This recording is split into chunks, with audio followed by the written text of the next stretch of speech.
Hello guys, hello Capricorn, welcome. Alamin natin Capricorn kung anong messages, vibration, gabay, energy para sa lahat ng nanonood sa ngayon. Ito ay weekly general reading para sa lahat ng Capricorn, okay?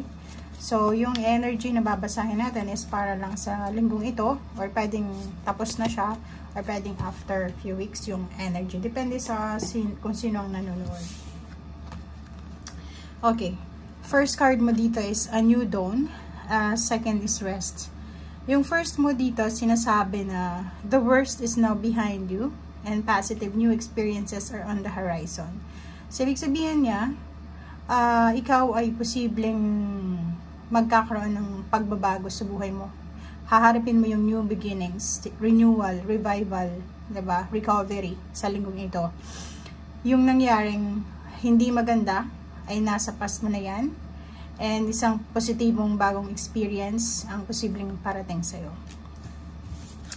So, this week, sinasabi na kailangan mo ng pahinga. Kung ikaw ay sobra-sobrang hardworking, make sure na sa linggong ito is magpahinga ka and i-prioritize mo yung peace and harmony sa iyong buhay. Okay?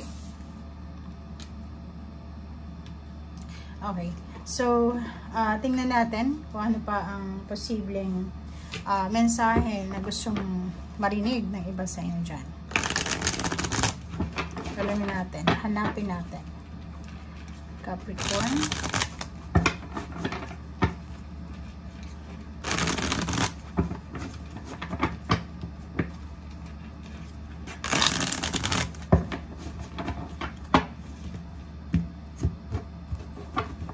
Okay. First card mo dito sa second deck is the Hermit. So, yung the Hermit card is same din dito sa rest.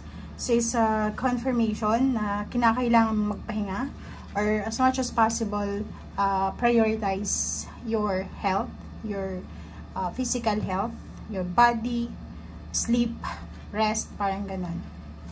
Next natin is Six of Wands. Yung Six of Wands is resonated dito sa a new dawn. So, parang sinasabi na on the way ka na, parang tinatahak mo na yung new positive experience na posibleng sinasabi dito sa Six of Wands, which is the victory and success, triumphant success, recognition, rewards, awards, travel. So, nakikita natin na pwedeng may lilipat ng ibang company, may mga salary increase, or pwedeng mayroong relocation, residence, career move, career change, going back to your comfort zone, parang ganun.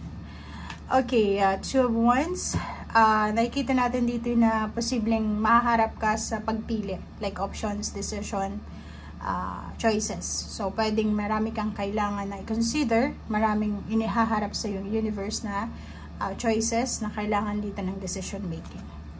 And Three of Swords, nakikita ko na may mga tao sa paligid mo na parang medyo heartbroken sila, or pwedeng yung choice mo sa buhay ay hindi ka masyadong makapag-isip kasi ayaw mong makasakit ng ibang tao. Like for example, kailangan mong piliin yung relationship over family or friends, or over intimate relationship, or pwedeng between family members or ano pa man. Yung Queen of Swords natin is sinasabi dito na sobra kang aggressive sa linggong ito na makaalis sa kung ano man na hindi maganda, worst na nasa likod mo na. So, kitang-kita ko sa'yo dito yung eagerness na makaalis talaga. It's either, toxic na environment, pwedeng yung place of work mo, pwedeng kung saan ka nagtatrabaho, hindi ka na masaya, or pwedeng yung lugar na tinitirhan mo, sobrang maingay, siguro nagtatrabaho ka ng midnight, or pwedeng graveyard, sa umaga natutulog ka, and then siguro hindi ka makatulog kasi sobrang ingay, sobrang gulo. Okay, next card natin is King of Cups. Yung King of Cups mo is support system. So, may mga kakilala ka, sa either kakilala, kapamilya, or pwedeng siya, water sign, Pisces, Scorpio, Cancer, na supportado ka sa kung ano man na journey na gusto mong tahakin. So, sa relationship mo, nakikita ko siya dito na you're very lucky kasi maraming mga tao na willing supportahan ka, consider ko ano yung dapat i-consider sa iyo, parang ganun.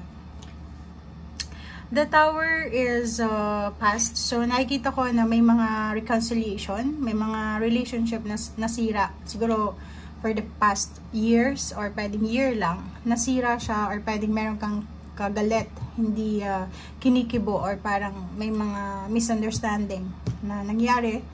And, posibleng sa linggong ito ay unti-unting may clarity. So, pwedeng medyo mararamdaman mo na willing ka nang makipagbati or magpatawad, or parang nararamdaman mo na oras na para magkita kayo, mag-usap, or siguro nagkikita kayo pero parang ignoring each other. Pero ngayon nakikita ko na siguro eto na yung tamang chance para mag-usap kayo, kasi nandito yung King of Cups, 'di ba? So parang sinasabi sa'yo ng linggong ito is perfect week ito para ayusin yung gusot na nangyari, or pwedeng kung may gusot ka man na involved ka. Okay. In the future, pwedeng maybe a few weeks from now, or pwedeng 1 week from now, 1 month from now, or parang December siya or January of 2025, ay kita ko na balanse yung pera mo. Stable yung pera. Kasi, posibleng may darating, diba? Papasok sa buhay mo, and at the same time, mag-share ka din. So, it's Christmas season, holiday season, gift giving, or anything na generosity, nakikita natin dito.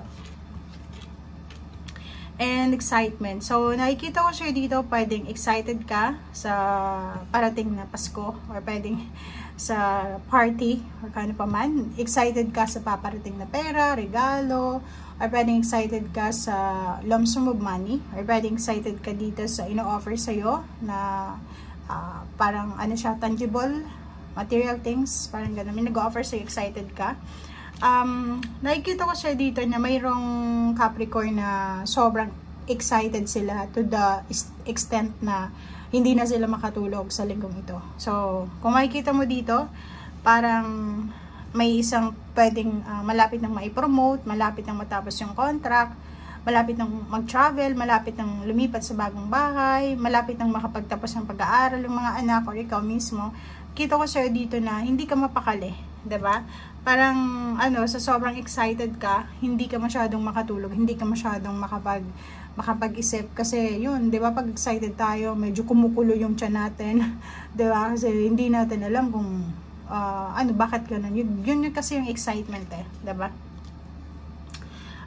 Ten of Pentacles and abundance energy, Empress. So, nakikita ko sa'yo dito, talagang sinasabi dito ng New Dawn is new hope, new dreams, new goals. So, sinasabi na isang positibong bagong experience ang parating. So, lump sum of money, tangible things, material things, earthly things, it's your energy kasi Capricorn ka. Kita ko sa'yo dito na bibigyan ka ng pagkakataon ng universe na makakapagsimula ng isang adventure na pwedeng magdala sa'yo ng limpak-limpak na salapi. So, pwedeng travel yan, or pwedeng pag-aasawa. Nakikita ko dito yung suporta. So, yun. So, nakikita ko na pwedeng makapag-asawa ka ng isang financially stable na individual. Or nakikita ko sir dito na maraming congratulatory na message kang matatanggap. Maybe 5 months from now. Or pwedeng 3 months from now, 10 months from now. So, pwedeng may promotion, pwedeng may new baby na parating, new member ng family, or pwedeng may kasal, pwedeng may wedding anniversaries, occasion. Aapaw yung cups mo eh. Parang sinasabi sir dito na aapaw yung cups mo dahil sa sobrang happiness, sobrang joy, sobrang contentment mo. And 6 of Cups, maganda tong 6 of Cups kasi sa linggong ito, marirealize mo sa linggong ito na marami ka palang pangarap sa buhay na unti-unti mo siyang natutupad, 'di ba? Yung parang sinusulat mo siya sa papel dati nung bata ka pa or wala ka pa sa ganyang edad, sinusulat mo siya sa papel. Gusto ko paglaki ko ganyan ganito. Gusto ko makapagtapos ng pag-aaral, gusto kong makapag-abroad or ganito ganyan. So nakikita ko sir dito na magre-reminisce ka. 'Di ba? Magre-reminisce ka ng nakaraan mo. And you're very contented, you're very grateful kasi yung pinapangarap mo dati ay nandito na. So, ibig sabihin niya, yung imbalances dati, diba? Yung imbalances, yung mga lacking, diba? Scarcity, ay posibleng na-resolve mo na. Or malapit mo na siyang ma-resolve. Okay? And kung makikita mo dito sa ilalim ng yung tarot deck is hope. Star. Ibig sabihin, all your dreams ay posibleng mangyari. Lahat ng pangarap mo ay matutupad mo. So, kita mo naman dito, diba, na possible lahat. Okay? Possible lahat. Kailangan mo lang talaga ng tamang mindset. And kailangan mo lang talaga ng kalma. Yung parang huwag tayong aggressive. But normally, yung Capricorn, hindi naman aggressive. Goal-oriented sila. So, nakikita ko siya dito na lahat ng yan na minamanifest mo ay posibleng ma-manifest mo. Kung hindi man ngayong linggo, hindi man ngayong December, hindi man ngayong 2024, pwedeng 2025 kasi possible dito yung future mo na sobrang prosperous and abundant. Okay? Thank you guys. Bye!